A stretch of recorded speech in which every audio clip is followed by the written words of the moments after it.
वार सोमवार. इथे मी एका कढईमध्ये एक मोठा चमचा तेल घेतलं आहे.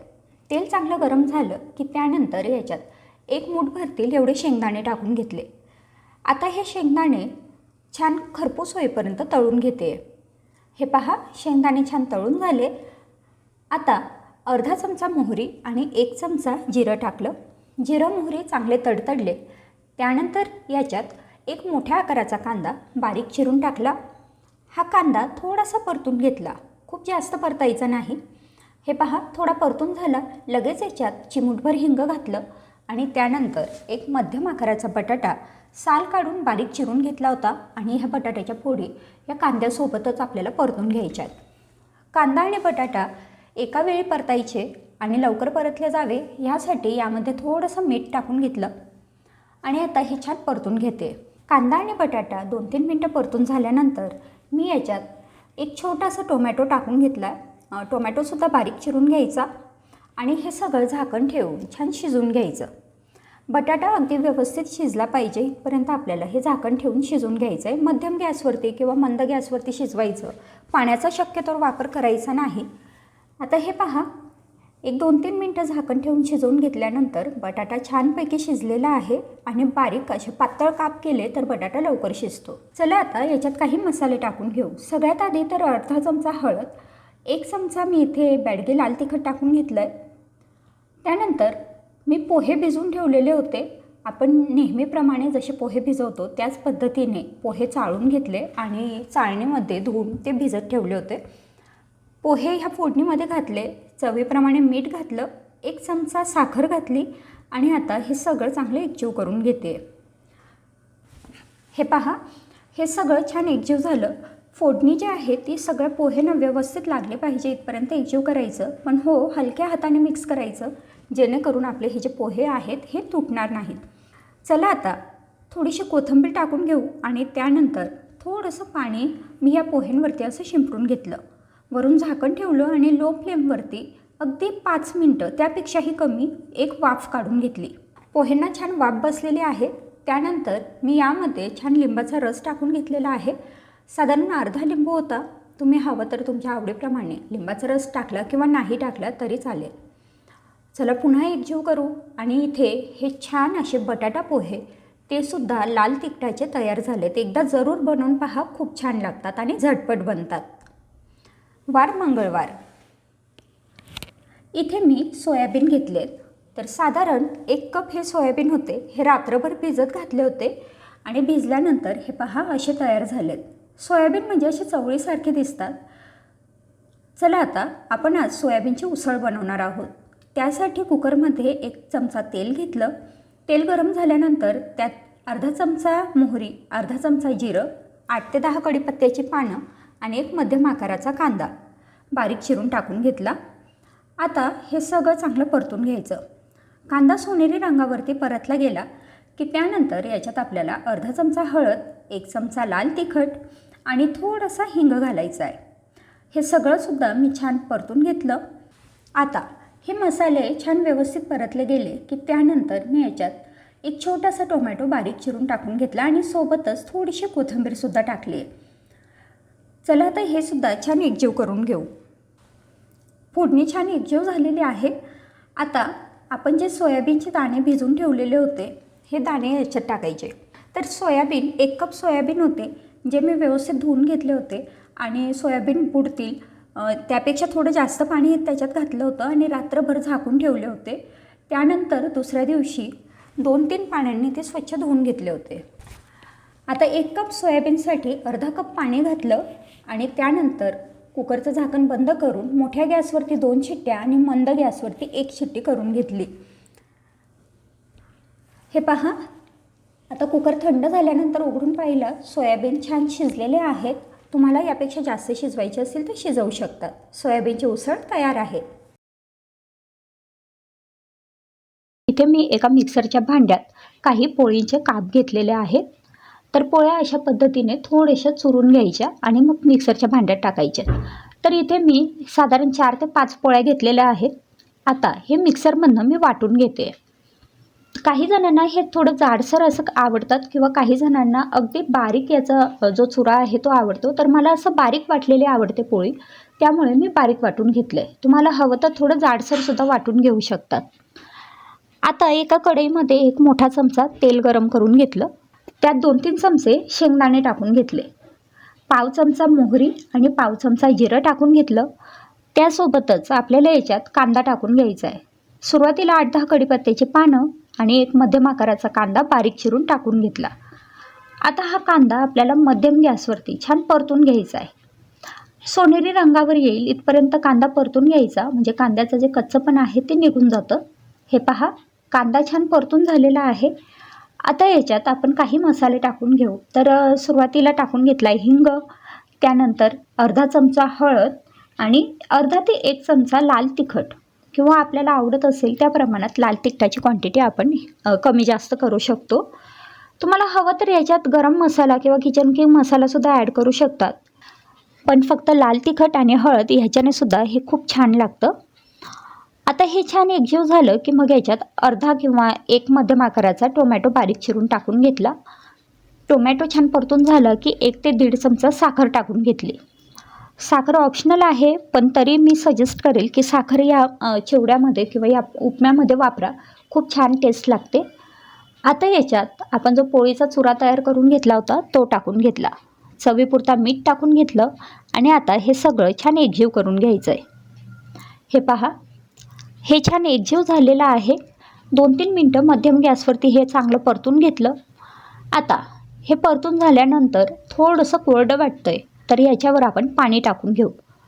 तर 3-4 चमचे पाणी भरेल एवढं पाणी मी ह्या उपम्यावरती असं शिंपडून घेतलं आहे. त्यावरती थोडीशी कोथिंबीर टाकून घेतली आणि पुन्हा हे चांगलं एकजीव करून घेतलं.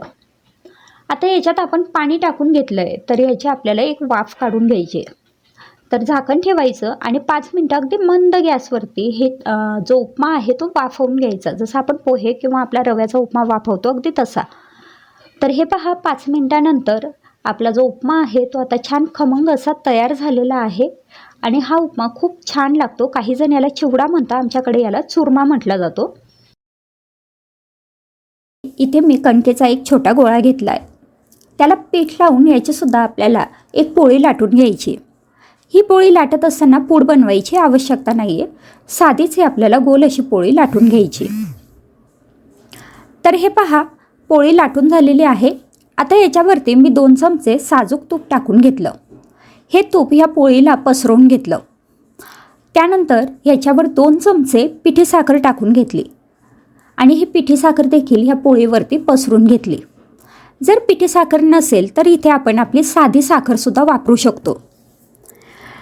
आता पिठी साखर पसरून घेतल्यानंतर एका सुरीच्या साहाय्याने मधोमध असे हे कट देऊन घेतला आणि हे पहा, व्हिडिओमध्ये मी दाखवते त्या पद्धतीने याची आपल्याला घडी करून घ्यायची आहे. तर हे पहा, अशी छान घडी मी इथे याची करून घेतलेली आहे. आता थोडंसं पीठ लावून आपल्याला याची पोळी लाटून घ्यायची आहे. पण ही पोळी लाटताना आपण त्रिकोणी आकारातच लाटणार आहोत, कारण ही पोळीसुद्धा आपल्याला जाडच ठेवायची आहे, खूप जास्त पातळ करायची नाही आहे आणि आपल्याला थोडी थोडीच लाटायची आहे. तर त्यामुळे आपण ही त्रिकोणी आकारातच लाटून घेणार आहोत, कारण गोल जर लाटायला गेलो तर मग ही पोळी खूप मोठी होईल आणि पातळही होईल.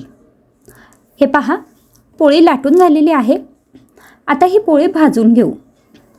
तव्यावरती सुरुवातीला तूप लावून घेतलं, त्यानंतर ही पोळी तव्यावर टाकायची आणि आता मध्यम गॅसवरती ही पोळी भाजून घ्यायची.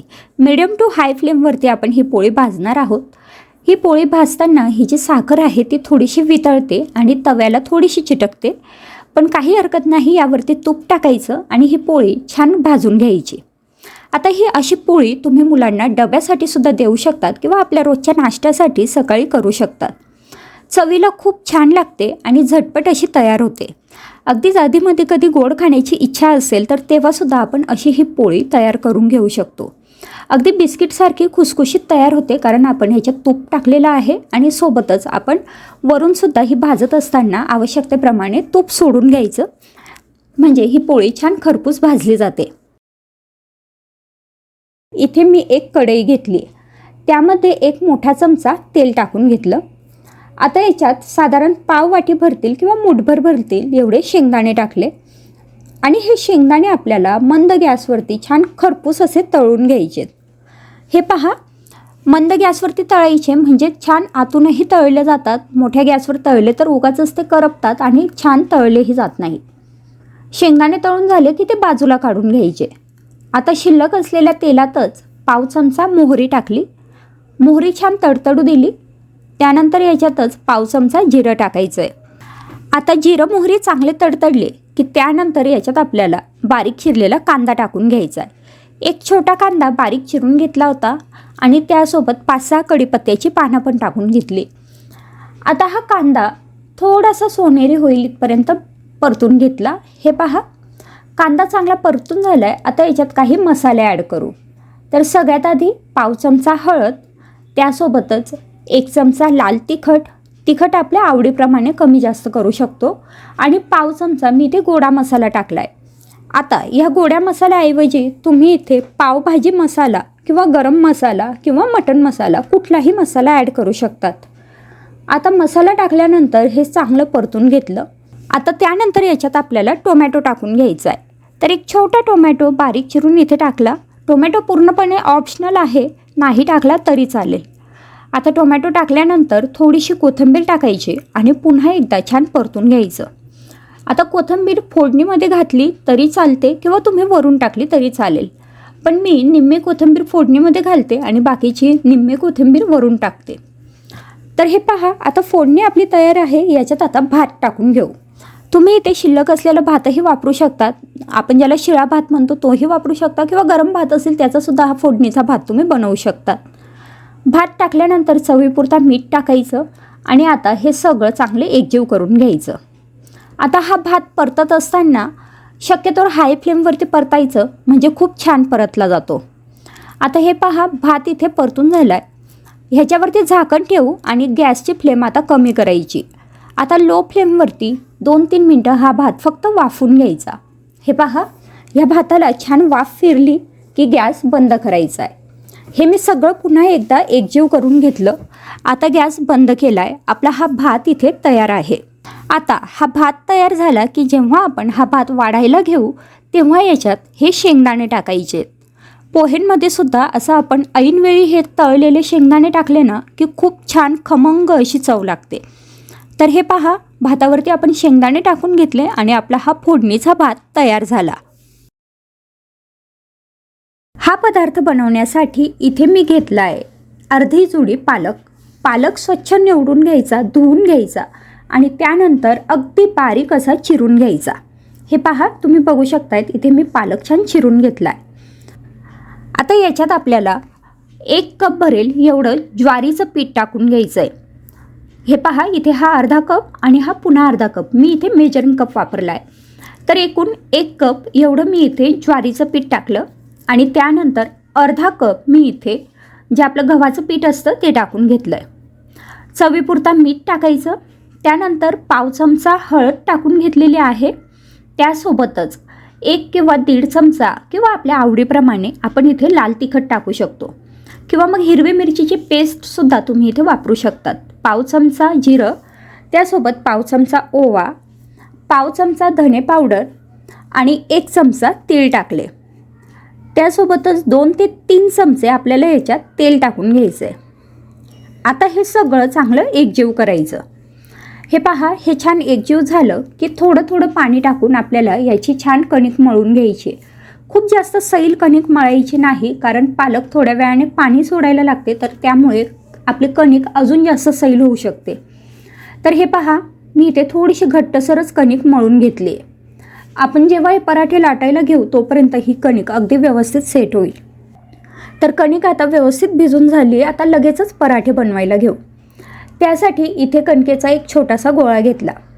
त्याला पीठ लावून याचा आपल्याला छान पराठा लाटून घ्यायचा आहे. तुम्हाला हवा तसा जाड किंवा बारीक, मोठा किंवा छोटा पराठा तुम्ही याचा लाटू शकतात.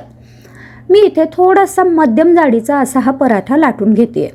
हा पराठा लाटताना याला थोडंसं जास्त पीठ लावावं लागतं, तेव्हाच हा पराठा व्यवस्थित लाटला जातो. पण आपण इथे मुद्दामून ज्वारीचं पीठ वापरलं आहे, कारण त्यामुळे आपला हा जो पराठा आहे हा अगदी छान खरपूस असा तयार होतो. फक्त गव्हाच्या पिठापासून जर हा पराठा बनवला तर तो थंड झाल्यानंतर थोडासा वातड होतो किंवा मग ओलसर असा लागतो. पण ज्वारीचं किंवा बाजरीचं पीठ वापरलं तर हा पराठा थंड झाल्यानंतरही छान खरपूस राहतो. आपला पराठा लाटून झाला आहे, आता हा भाजून घेऊ. त्यासाठी तवा गरम करून घेतला, त्यावरती थोडंसं तेल पसरून घ्यायचं आणि त्यानंतर आपण जो पराठा बनवून घेतला आहे हा तव्यावर टाकायचा.